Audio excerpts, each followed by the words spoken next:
4th-century scholar who lit a beacon of light so bright that it has enlightened millions of seekers for more than 1,000 years. This is about the story that inspired him and what lesson we can learn from Daniel Morley.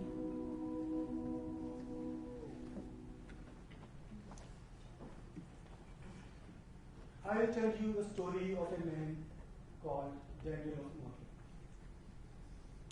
who lived in a small town of England, in a small town of 12th century England. He is one of the few early Englishmen who traveled for the purpose of study. But Daniel of Morley is distinguished among them because he wrote detailed account of his travels.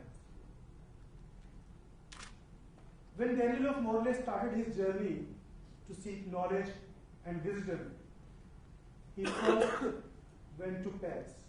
And what he saw in 12th century Paris, he described in his own words like this. He saw people of brutish intelligence occupying high chairs. To Daniel of Morley, these people were no better than marble statues because they looked wise only when they were silent. He was disappointed by them and decided to go back home because he didn't want to get infected by them. But then he heard about a country, Al-Andalus, which is today's Spain and Portugal together. Al-Andalus at that time belonged to Islamic world at its golden age. He heard that liberal arts and sciences like geometry, arithmetic, astronomy, and music were all fashioned in Toledo and Cordoba, the cities of Al-Andalus. To Al-Andalus he hastened with all speed so that he could listen the wisest philosophers of the world. And when he entered Al-Andalus, what he found was a paradise on earth. He saw palaces, fortresses, mosques, which were also universities, decorated with geometric patterns. The streets of the cities were lighted with street lamps when the rest of the Europe was still in dark ages.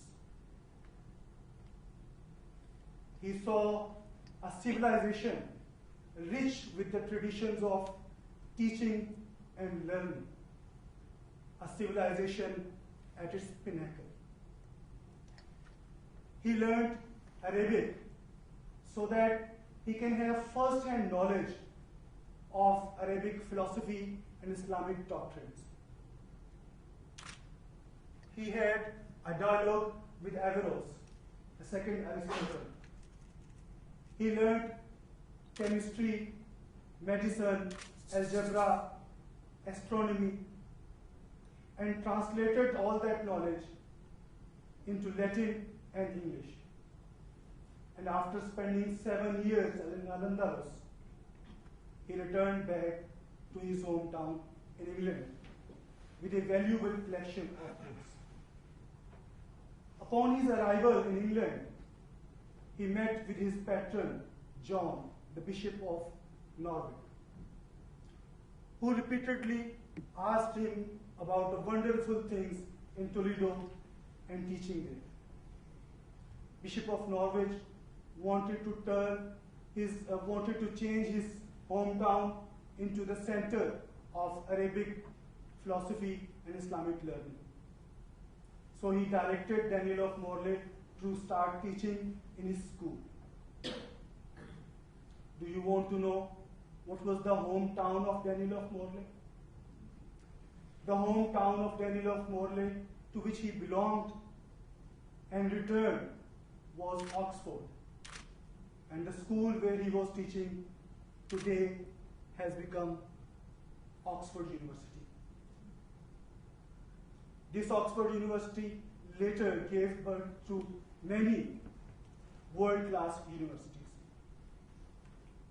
So foundations of all these great universities we know today were indirectly laid in Islamic Spain, Al-Andalus.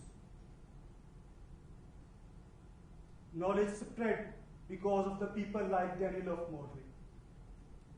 And I hope, it is my greatest wish, that when I will return to my home, I will have something like what Daniel of Morley had when he returned to his home in England.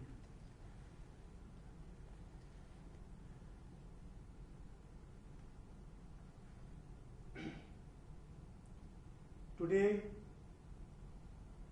I miss my home. I miss my country, my family, my friends.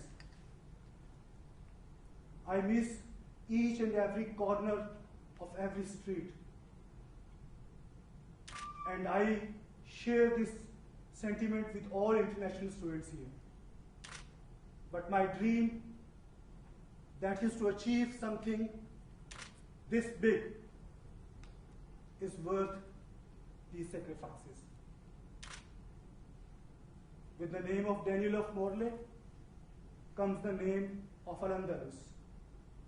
And wherever I will go, this flag will always remain close to my heart. Thank you very much for listening.